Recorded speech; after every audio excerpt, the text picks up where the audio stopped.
तो दोस्तों, राजस्थान की 7 विधानसभा चुनाव के एक बार फिर हम आपको पूरे नतीजे, जिसमें से काफ़ी कुछ स्थिति साफ हो गई है कि जो 7 विधानसभा जो हैं उनमें कौन कौन जीत रहा है। झुंझुनू, रामगढ़, दौसा, देवली उनियारा, खींवसर, सलूम्बर और चौरासी, इनमें से कौन जीत रहा है कौन नहीं जीत रहा है आपको बता दें। सबसे पहले आपको हम ले चलते हैं झुंझुनू। तो झुंझुनू की अगर हम बात करें तो झुंझुनू के अंदर शुरू से जो रेवंत राजेंद्र बंबू वो लगातार बढ़त बनाए हुए थे और उन्होंने एक तरीके से अब जो बढ़त बनाई है उसको पार्ट पाना बढ़त क्या बनाई है, एक तरीके से वो जीत गए हैं। वो 22 राउंड की काउंटिंग पूरी हो गई है और ये रिजल्ट डिक्लेयर लगभग है। अब अभी कर ही देंगे, तुरंत ही कर देंगे, लेकिन हाँ, आंकड़ों के हिसाब से अब ये विजेता हो गए हैं। राजेंद्र भांबू जो है बीजेपी के प्रत्याशी हैं और बीजेपी के खाते में झुंझुनू की सीट तो चली गई है। तो पहली जीत जो विधानसभा उपचुनावों के हिसाब से अगर लिहाज से देखा जाए तो झुंझुनू से बीजेपी के खाते में चली गई है। मतलब 89,599 वोट राजेंद्र बाबू को मिले थे और जो अमित ओला जो तीसरे नंबर पे चल रहे थे वो दूसरे सेकंड नंबर पे आ गए। हालांकि लीड बहुत बड़ी है, आपको बता दूं 42,599 वोट से जो राजेंद्र बाबू भारतीय जनता पार्टी के हैं वो चुनाव जीत चुके हैं। और रामगढ़ की अगर हम बात करें तो रामगढ़ के अंदर जो लगातार अभी भी मुकाबले की स्थिति है, अभी भी कह नहीं सकते कौन जीतेगा। यहाँ पे भारतीय जनता पार्टी और जो कांग्रेस है उन दोनों के बीच में कांटे की टक्कर है। आर्यन जुबैर और सुखवंत सिंह, आर्यन जुबैर जो हैं वो कांग्रेस के प्रत्याशी हैं और 61,800 वोट उनको मिले हैं और जो सुखवंत सिंह हैं उनको 60,644 वोट मिले हैं। 22 राउंड की काउंटिंग यहाँ पे होनी है, 13 राउंड की काउंटिंग यहाँ पर हो चुकी है। 1156 का अंतर है, बहुत ज़्यादा अंतर नहीं है। किसी भी वक्त बाजी शायद पलट भी जाए, तो ये एक बहुत बड़ा, इस पर कुछ फेरबदल अभी भी देखने के चांसेस हैं। इधर अब दौसा की बात करें, किरोड़ी लाल मीणा के भाई जो यहाँ पर खड़े हुए थे जगमोहन, लेकिन वो आगे आ ही नहीं पा रहे हैं। वो पहले राउंड से पिछड़े हुए थे। 18 राउंड की काउंटिंग यहाँ पे होनी है, 14 राउंड की काउंटिंग हो चुकी है। 6 राउंड के अंदर कोई बहुत ज़्यादा बदल नहीं जाना है। 10,279 वोट का अंतर है। 65,589 वोट उनको मिल चुके हैं और 55,310 वोट जो हैं वो जगमोहन मीणा हैं, जो किरोड़ी लाल मीणा के भाई हैं, उनको मिले हैं। तो कुल मिला के यहाँ पर जो है वो बाबा का जादू चल नहीं पाया। बाबा ने हालांकि बहुत मेहनत करी थी, काफ़ी उन्होंने जिताने की काफ़ी कोशिश करी थी, लेकिन खैर जनता है, जनता कभी भी कहीं भी कुछ भी कर सकती है। दौसा की ये जो सीट है वो कांग्रेस के खाते में जाती हुई दिखाई दी है और दीनदयाल यहाँ से जीत गए हैं, जिसको लेकर के कांग्रेस बहुत ज़्यादा आश्वस्त पहले दिन से थी। अब देवली उनियारा की अगर बात करें तो देवली उनियारा में यहाँ पर फिर से जो नरेश मीणा है वो सेकंड नंबर पे आ गए। हालांकि यहाँ का जो अंतर है, जो राजेंद्र गुजर है भारतीय जनता पार्टी के, तो वो अंतर काफ़ी ज़्यादा है, वो ज़्यादा है पार्ट पाएंगे और वो पार्ट नहीं पाएंगे।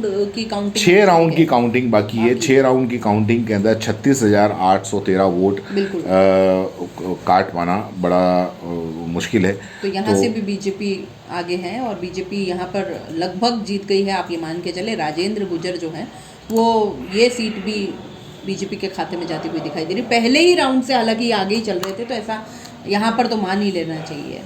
अभी देवली उनियारा है, तो देवली उनियारा के अंदर भी कनिका बेनीवाल और रेवंता राम डांगा, इनके बीच में लगातार उठापटक चल रही थी। अब क्योंकि यहाँ पे भी 14 राउंड की काउंटिंग हो गई है, 20 राउंड की काउंटिंग होनी है, 6 राउंड की काउंटिंग बाकी है और जो अंतर है वो 9,131 वोट का है। अब मुझे लगता नहीं कि कनिका बेनीवाल अब इसको आगे आ पाएंगी, तो यहाँ पे भी भारतीय जनता पार्टी की जीत मानी जा सकती है। तीसरे नंबर पर कांग्रेस यहाँ पर चल रही है।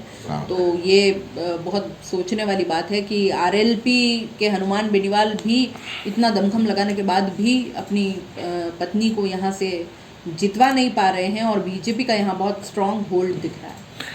और अब आ जाते हैं हम सलूम्बर के अंदर जो है वो जितेश कटारा शुरू से लीड बनाए हुए थे, लगातार भारत आदिवासी पार्टी के लगातार लीड बनाए हुए थे। अब उनकी लीड 11,899 की हो गई है और 15 राउंड की काउंटिंग पूरी हो गई है। 22 राउंड यहाँ पे होने हैं, यानी कि 7 राउंड और होने हैं। बिल्कुल। अब इसमें भी हो सकता है ऊपर नीचे हो जाए, क्योंकि अभी हम जो 84 का रिजल्ट देखेंगे तो उसमें काफ़ी ऊपर नीचे हो गया है और चौंकाने वाला ऊपर नीचे। बिल्कुल बिल्कुल। ठीक है, जितेश कटारा भारत आदिवासी पार्टी के लगातार आगे चल रहे हैं। जो शांता अमृतलाल मीणा हैं वो पीछे चल रही हैं। अब कह नहीं सकते कि यहाँ पे क्या हो जाए। अब अगर हम बात करें 84 की, तो 84 में यहाँ बहुत बड़ा उलटफेर माना जा सकता है, ऐसा माना जा रहा था। अब वैसे कोई उम्मीद है नहीं, क्योंकि यहाँ से लगभग लगभग जीत गए। एक राउंड की काउंटिंग बाकी है और अनिल कुमार कटारा यहाँ पे लगभग विजेता घोषित हैं। हाँ नहीं, मुझे ऐसा लगा था कि कांग्रेस के सेकंड नंबर पे आ गए, इसलिए मैं इसको उलटफेर मान रहा था। नहीं, लेकिन वो लगातार महेश रोत वहीं के वहीं है। महेश रोत वहीं के वहीं है, तीसरे नंबर पे ही है। और जो भारत आदिवासी पार्टी के जो अनिल कुमार कटारा है, अब उन्होंने बीच में ये अंतर कम हो गया था। बिल्कुल, लेकिन अब काफी अच्छा 21,900 अब 21,900 है और 17 राउंड हो गए एक राउंड के अंदर। तो कुल मिला के जो भारत आदिवासी पार्टी, उसने 2 कैंडिडेट अपने उतारे थे और दोनों जगह उसने जीत हासिल कर ली थी। मतलब भारत आदिवासी पार्टी ने एक तरीके से ये तो बता दिया, प्रतिष्ठा सबकी दांव पर थी, सबकी दांव पर थी और उन्होंने दोनों कैंडिडेट उनके जीत गए। अनिल कटारा और जितेश कटारा, दोनों के दोनों कैंडिडेट एक तरीके से वो जीते हुए ही मान लो आप। बीएपी के खाते में 2 विधायक और आ गए हैं, 2 सीटें और आ गई हैं। तो ये अपने आप में 84 तो खैर उनकी थी ही, लेकिन सलूम्बर में भी अब उनका वर्चस्व जो है वो बड़ा है। आप देख लीजिए कि मतलब कितने विधायक हो गए, 4 विधायक हो गए। बिल्कुल, 4 विधायक, एक सांसद। तो बीएपी का वर्चस्व जो है वो लगातार बढ़ रहा है। 4 विधायक और एक सांसद से ये उम्मीद की जाती है कि जिस भरोसे के साथ में आदिवासियों ने वोट दिया है, उस भरोसे को ये लोग कायम रखें। राजकुमार रोत पे इतना भरोसा जताया, भर भर के वोट दिए, तो वो भरोसा कायम रखें। जिस तरीके से आदिवासियों की जो आवाज़ संसद के अंदर उठाते आए हैं और जिस तरीके से वो इनके जो बाकी के जो भारत आदिवासी पार्टी के जो विधायक हैं वो भी आदिवासियों की आवाज़ उठाते आए हैं, वहाँ के उस क्षेत्र के अंदर क्या परेशानियाँ हैं, उनको क्या दिक्कतें हैं, उनकी आवाज़ वो लगातार उठाते हैं। इसी तरीके से वो आवाज़ उठाते रहें। ऐसा नहीं है कि मतलब आपको जनता ने मतलब इतना भर भर के वोट दे दिया, उसके बाद में आप जनता को भूल जाए, क्योंकि कहा ना कि जनता के सेवक हैं, तो जनता के सेवक हैं तो जनता एक भरोसे के साथ में आपको संसद के अंदर भेजा है और वो भरोसा उनका कायम रहना चाहिए। ये लगना चाहिए कि नहीं, इन लोगों को हमने जिता के भेजा है तो इन्होंने हमारे लिए काम किया। बिल्कुल। तो एक तरीके से 84 के अंदर बिल्कुल बाजी जो थी शुरू से भारत आदिवासी पार्टी के पक्ष के अंदर ही थी और ये माना जा रहा था कि यहाँ पे भारत आदिवासी पार्टी ही जीतेगी। 21,978 वोट से लीड बनाए हुए हैं। एक राउंड की काउंटिंग बाकी है। एक राउंड के अंदर अगर पूरा इधर भी हो जाए, बड़ी बात है। मतलब इनके ऊपर इतने आरोप लगे थे। उदयपुर सांसद मन्नालाल रावत भी जो है लगातार आरोपों की बौछार करते हैं कि पत्थरबाज तैयार किए, धर्म के विरुद्ध जा कर के ये लोग बातें करते हैं कि इस तरह की एक अलग ही कोई कहाँ की विचारधारा है। यहाँ तक कि ये भी कह दिया था कि ओवैसी से कहीं ना कहीं इनका मतलब कोई राजनीतिक विचार वहाँ से इन्होंने इनहेरिट किए हैं। तो बहुत सारी चीज़ें इनके ऊपर है और ये कि बहुत बाहर से कोई विचारधारा आई है और वो यहाँ पर पनप रही है। तो फिलहाल आदिवासी जनता जो है वो ये इस विचारधारा से कहीं ना कहीं बिल्कुल इत्तेफाक रख रही है और आदिवासी मुद्दों को जिस तरीके से बीएपी के जो ये सारे प्रत्याशी हैं, जिस तरीके से राजकुमार रोत उठा रहे हैं, तो आदिवासी बिल्कुल उनसे कनेक्ट हो पा रहा है। और आदिवासी वागड़ का हो चाहे मेवाड़, जैसे सलूम्बर में भी अगर आपने देखा है तो वहाँ के भी आदिवासी अब ये चाहते हैं कि बीएपी को कहीं ना कहीं मौका मिले और आदिवासियों के उत्थान के लिए अब बात हो, उन्हीं का कोई व्यक्ति हो जो उनके ऊपर और उनके लिए बात करे। तो ये क्लियर मैंडेट जनता का जाता है। दो बड़े बड़े राष्ट्रीय दल कहीं ना कहीं मात खा जा रहे हैं। बहुत बड़ी बात है कि एक क्षेत्रीय दल इतना जल्दी प्रचार प्रसार और इतना जल्दी अपने हाथ फैला लेता है कि दो राष्ट्रीय दल को कहीं ना कहीं सोचना पड़ जाता है और उनको साइडलाइन हो जाना पड़ता है। पहले वागड़ से अब धीरे धीरे मेवाड़ से भी, तो बहुत बड़ी बात है सलूम्बर में, क्योंकि बीजेपी का गढ़ रहा है सलूम्बर। तो ये एक अपने आप में सोचने वाली बात है। बहुत बड़ा उलटफेर है बिल्कुल। सलूम्बर के अंदर जो हुआ है, क्योंकि सलूम्बर और अभी तो एक सहानुभूति लहर भी कही वो जा भी काम सकती नहीं थी, आई है इस बार। वो भी काम नहीं आई। बिल्कुल। और सारे के सारे जितने भी थे वो सब धरे के धरे जी, रह जी, गए। जी। और जितेश कुमार कटारा जिन्होंने मतलब एक तरीके से उन्होंने अपनी जीत की तैयारी करी थी, बिल्कुल। उनको इतना कॉन्फिडेंट था कि यहाँ से मैं यहाँ जीत से मैं निकाल लूंगा सीट। और युवाओं पर भरोसा जताना बीजेपी की एक रणनीति, राजनीतिक रणनीति आप कह लीजिए, लेकिन ये रणनीतिक तौर पर उनके लिए सफलता के मार्ग प्रशस्त हुए हैं। और इनको लेकर के ही कहीं ना कहीं सभी लोग ये सोच रहे हैं कि ये यंग ब्लड हैं और देश के लिए या जो भी आसपास जो काम है सारे, भले ही उनके विधानसभा क्षेत्र के हों चाहे उनके संसदीय क्षेत्र के हों, काफ़ी आगे होकर उनके हक के लिए बात उठाई जाती रही है सदन में। तो ये एक कारण है कि आदिवासी ज़्यादा बीजेपी को लेकर के अपने आप को ज़्यादा सुरक्षित महसूस करते हैं। अब ऐसा वो बीजेपी और कांग्रेस के साथ क्यों नहीं कर पा रहे हैं, वो अपने आप में इन दोनों राष्ट्रीय दलों के लिए सोचने वाली बात होगी।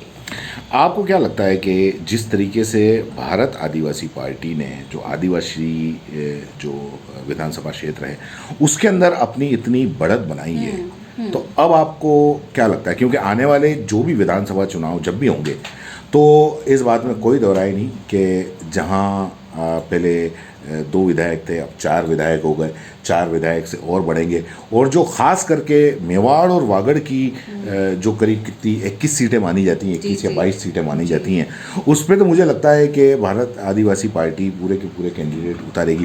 तो आपको क्या लगता है कि अब दोनों में से दोनों कोशिश करेंगे, दोनों जो राष्ट्रीय दल हैं, जो कांग्रेस है और बीजेपी, कांग्रेस के साथ में तो ये गठबंधन एक बार कर भी चुके हैं लोकसभा चुनाव के अंदर, और विधानसभा चुनाव के अंदर अब क्योंकि बीजेपी भी अब ये तो समझ चुकी है कि भारत आदिवासी पार्टी से बिल्कुल वो कांटे की टक्कर होना, वो अब कुछ भी खेल पड़ सकता है। क्योंकि सलूम्बर जिस तरीके से जो भाजपा का गढ़ माना जाता था और भाजपा वहाँ से कई बार जीती है, अभी जो भारत आदिवासी पार्टी ने जो जीत दर्ज की है उसके बाद में तो इस क्षेत्र के अंदर भारत चाहे भाजपा हो चाहे कांग्रेस हो, उनको सोचना पड़ेगा सर। और ये भी है कि बीजेपी से तो कभी इनकी विचारधारा मेल ही नहीं खा सक रही है, क्योंकि अब बीजेपी जिस तरीके से उभरी है वो अपने आदिवासियों के मुद्दे को लेकर के आई है।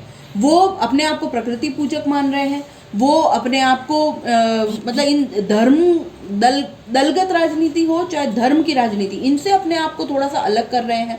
भील प्रदेश की मांग जो है वो भी धर्म की राजनीति से आदिवासी क्षेत्र अपने आप को अलग कर रहा है, इस बात में कोई दो राय नहीं कि जैसे कि झारखंड का अभी हम रिजल्ट देखें तो झारखंड के अंदर भी झारखंड मुक्ति मोर्चा जो हेमंत सोरेन है, इनके ऊपर इतने एलिगेशन लगाए, जिनको जेल भेज दिया, इसके बावजूद भी वहाँ पे हेमंत सोरेन की सरकार बन रही है। उसी तरीके से यहाँ पे जो आदिवासी जो क्षेत्र हैं तो उसमें धर्म की राजनीति काम नहीं आ रही है। बिल्कुल। और ये भी है कि इनको, लेकिन देखो इन नेताओं का कुछ कह नहीं सकते, ये कहीं पे भी कहीं भी पलट सकते हैं। ये एक जगह कहते हैं कि बीफ खाएंगे तो गोली मार देंगे, जो नेता ये कहते हैं वही दूसरी जगह वो ये कहते हैं कि यहाँ पे आप बीफ खा सकते हैं। ऐसा कई जगह, ऐसा हुआ है, कई जगह आप ऐसा होता हुआ देख सकते हैं। बिल्कुल। तो ये कहीं पे भी कुछ भी कर सकते हैं। तो हो सकता है कि आदिवासी क्षेत्र के अंदर जाएंगे तो ये धर्म की बात ही नहीं करें। हाँ, हो सकता है, लेकिन इनकी जो मांगे हैं सर वो भी अलग है। इनको उन चीज़ों से कोई लेना देना नहीं। जो मुद्दे बीजेपी उठा रही है उससे जस्ट ऑपोजिट इनके मुद्दे। इनको भील प्रदेश चाहिए, ये अपने भील प्रदेश के लिए संघर्षरत है और उसके लिए कहीं कहीं आप देखिए धीरे धीरे जो है अपने एक से एक आगे बढ़ते हुए चले जा रहे हैं। और धीरे धीरे जब बहुत सारे विधायक सांसद, तो इनको लगता है कि अपनी राजनीतिक शक्ति बढ़ाने से ही आगे तक बात पहुंचाई जा सकेगी। और उसको लेकर के बहुत ज़्यादा आश्वस्त हैं कि, और सारे आदिवासी भी शायद इसीलिए एकजुट होते जा रहे हैं कि चलिए एक अलग राज्य हमारा बन जाएगा। तो उसको लेकर के इन पर कई आरोप भी लगते रहे हैं, लेकिन बावजूद इसके इनका लगातार जीतना ये चीज़ बता रहा है कि कहीं ना कहीं उस एक विचार या उस एक मकसद को लेकर के जो है बीजेपी चल रही है। फिर वो चाहे भील प्रदेश मांगो, फिर चाहे आदिवासियों का उत्थान हो। कांग्रेस से फिर भी थोड़ा बहुत कहीं कहीं विचार मेल खा जाता है, लेकिन इसीलिए BJP शायद में तो- हाँ, इसीलिए शायद है कि इन्होंने लोकसभा के अंदर टाई अप कर लिया था जी। और अभी ये नहीं कर पाए।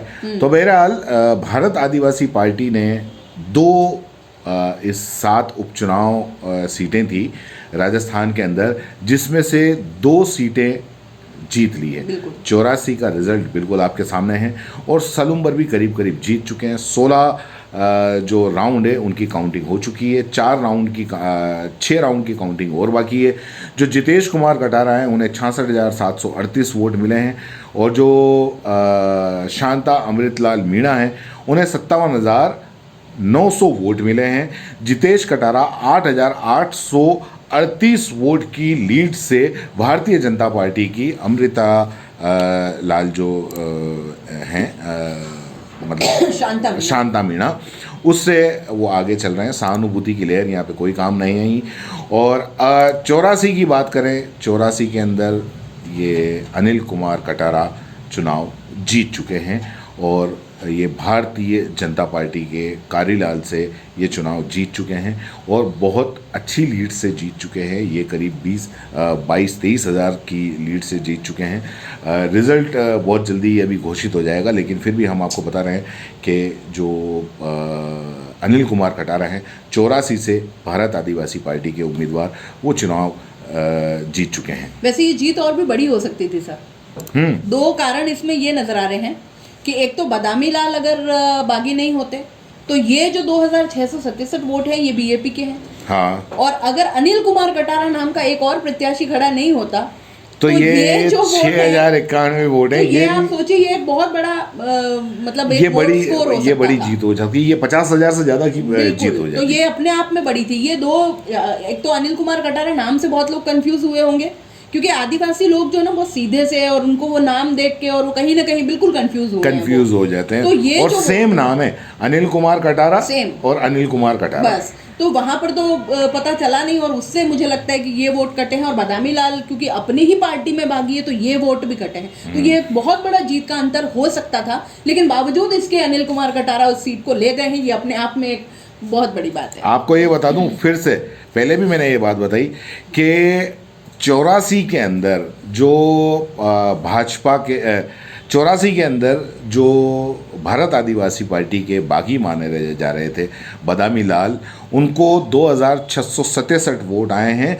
जबकि नोटा पे उनसे ज़्यादा वोट पड़े हैं। 2,956 वोट नोटा पे पड़े हैं। नोटा पे काफ़ी वोट पड़े हैं और मुझे लगता है कि ये जो नोटा पे वोट जिन्होंने डाले हैं वो बदामी लाल और अनिल कुमार में कंफ्यूज थे और उन्होंने कहीं न इधर न उधर, तो उन्होंने किसी को नहीं देना, इस पे डाल देते हैं। तो नोटा के अंदर करीब 3,000 के आसपास तो बहुत बड़ा आंकड़ा हो सकता था अगर ये वोट, अगर ये जो बीच में ये 2 जने अगर नहीं होते ना तो ये अनिल कुमार कटारा का एक बहुत जबरदस्त आंकड़ा हो सकता मतलब 5वें नंबर पे 84 के अंदर आप देखो कि 5वें नंबर पे ये नोटा है, जबकि यहाँ पे करीब 10 कैंडिडेट हैं। इन 10 कैंडिडेट के अंदर 5वें नंबर पे नोटा है, तो ये भी एक काफ़ी बड़ी बात है। बिल्कुल। सलूम्बर में 16 राउंड की वोटिंग हो चुकी है और इसमें जितेश कटारा जो हैं वो लगातार लीड बनाए हुए हैं। इसमें 6 राउंड की काउंटिंग और बाकी है। झुंझुनू का हम आपको बता ही चुके हैं कि झुंझुनू के अंदर जो भारतीय जनता पार्टी के जो उम्मीदवार हैं राजेंद्र बैम्बू, वो चुनाव जीत चुके हैं। 1 राउंड की काउंटिंग बाकी है और 1 राउंड के अंदर कोई बहुत ज़्यादा बदल नहीं जाना है। 42,000 की लीड है, तो वो जीत चुके हैं। रामगढ़ के अंदर एक बार फिर से वापस उलटफेर हुआ है। मैंने कहा था ना बड़ा उलटफेर है कि यहाँ पे बड़ा है। बीजेपी बीजेपी फिर से आगे हो अब गई। सुखवंत सिंह जो है वो आगे आ गए हैं और आर्यन जुबेर वो पीछे आ गए। बिल्कुल। 1780 वोट का वापस फेर है। फिर आपको बता दे रहा हूँ यहाँ पे 8 राउंड का और काउंटिंग अभी बाकी है। तो अभी और उलटफेर हो कुछ सकता कहना है। अभी लास्ट मोमेंट तक भी हो सकता है। लास्ट ये मोमेंट तक कुछ रामगढ़ भी का काफी इंटरेस्टिंग बन गया है। इंटरेस्टिंग बन गया है। कभी ये कभी वो कांटे की टक्कर कांटे हो की गई। टक्कर है। इसको जी। कहते हैं कांटे की टक्कर। बिल्कुल।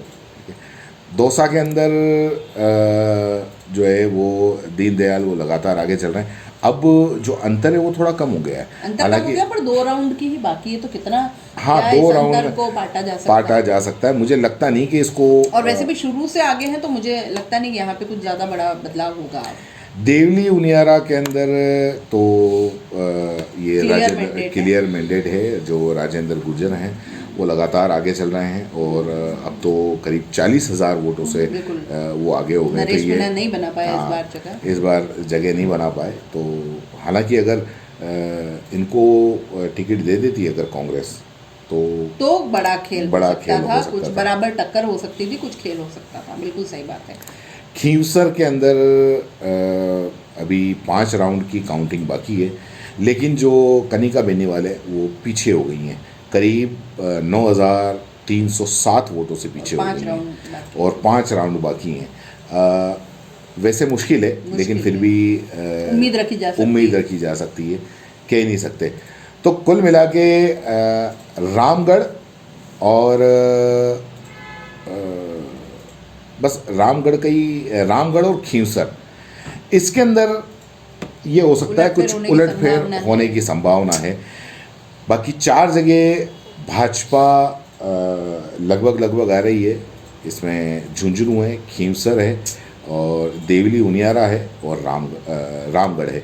रामगढ़ के अंदर मामला उलटफेर हो सकता है। अगर रामगढ़ के अंदर भी भाजपा आती है तो फिर ये है कि जो कांग्रेस है वो सिर्फ एक जगह ही, जबकि मैं आपको बता दूं कि कांग्रेस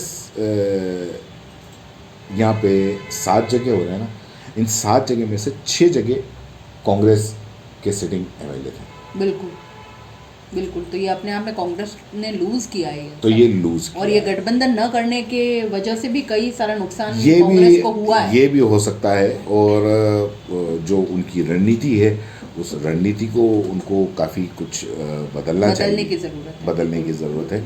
तो सलूम्बर की को फिर हम ले चलते हैं। 16 राउंड की काउंटिंग है यहाँ पे जिसका रिज़ल्ट हम आपको बता चुके हैं। जितेश कटारा यहाँ पर लगातार आगे चल रहे हैं। 84 हम आपको बता ही चुके हैं कि 84 के अंदर जो है वो अनिल कुमार कटारा चुनाव जीत चुके हैं।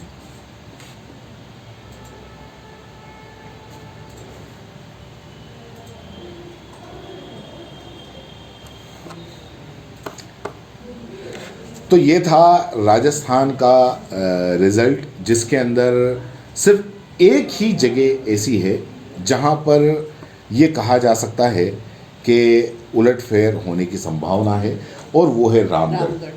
बिल्कुल। वहाँ पे कांग्रेस और बीजेपी बिल्कुल आगे पीछे चल रही है। कोई भी पार्ट कभी भी आगे आ सकता है, कोई भी पार्ट कभी भी पीछे हो सकता है। और ये है कि कभी भी जो है आर्यन जुबैर जो हैं वो आगे हो रहे हैं, कभी वो पीछे हो रहे हैं। तो उनके बीच में काफ़ी कड़ी कांटे की टक्कर मानी जा रही है। रामगढ़ सीट पर अभी भी उलटफेर की संभावना पूरी तरीके से है। बाकी सारा लगभग सारे सीन क्लियर हैं। बीएपी जो है वो क्लियरली 2 सीटों पर अपना कब्जा जमा चुकी है। अब वहाँ से उनको हिलाना काफ़ी मुश्किल हो जाएगा। और मतलब मान लीजिए आपकी ये 2 सीट तो बीएपी ले ही गई है। साथ ही साथ आरएलपी के खाते में जाती सीट हमको लग रहा है कि अब थोड़ा सा मुश्किल होता जा रहा है। रेवंत राम डांगा जो हैं वो लगातार कनिका बेनीवाल से आगे बने हुए हैं और अब क्योंकि बहुत कम राउंड रह गए हैं काउंटिंग के लिए तो उनको अब मात देना ज़रा मुश्किल होता जा रहा है। धीरे धीरे अब जीत की ओर ये सारे प्रत्याशी बढ़ रहे हैं।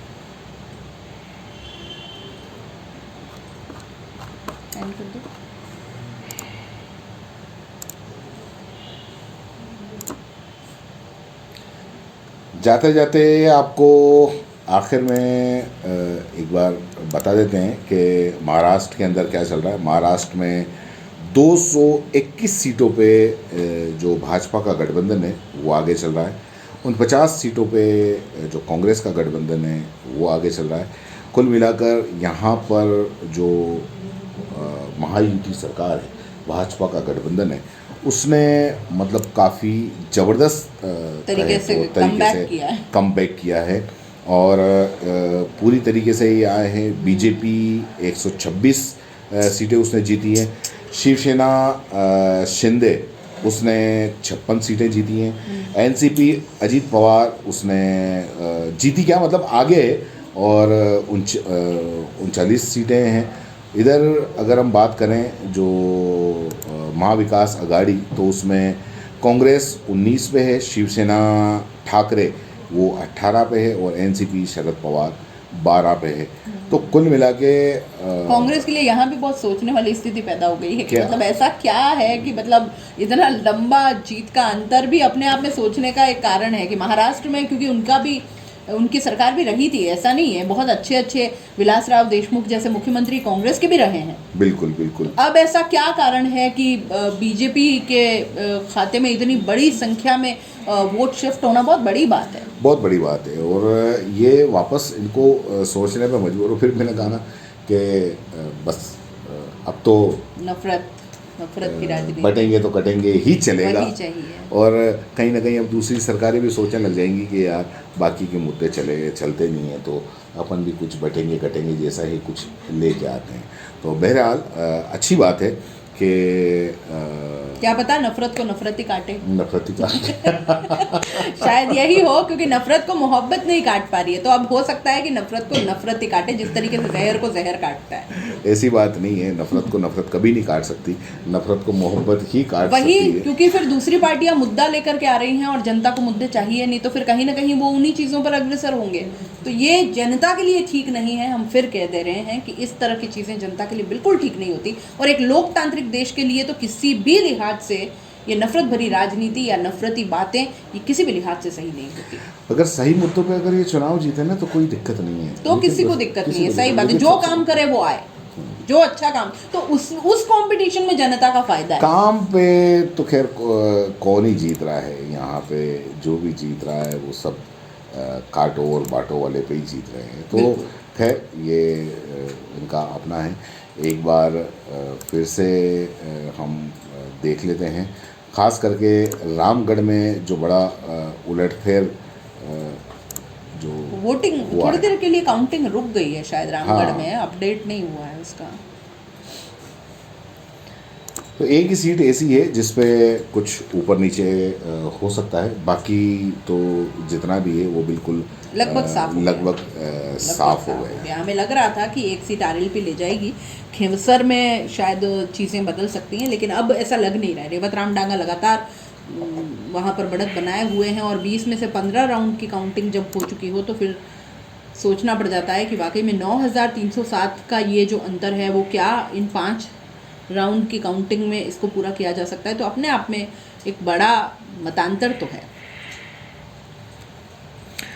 तो फिलहाल के लिए हम इजाज़त लेते हैं, और सलूम्बर 84 भारत आदिवासी पार्टी जीत चुकी है, एक कांग्रेस के खाते के अंदर है, और बाकी की जो 4 सीटें हैं वो भारतीय जनता पार्टी के खाते में है, जिसमें से 2 कंफर्म है और 2 में आने बाकी हैं।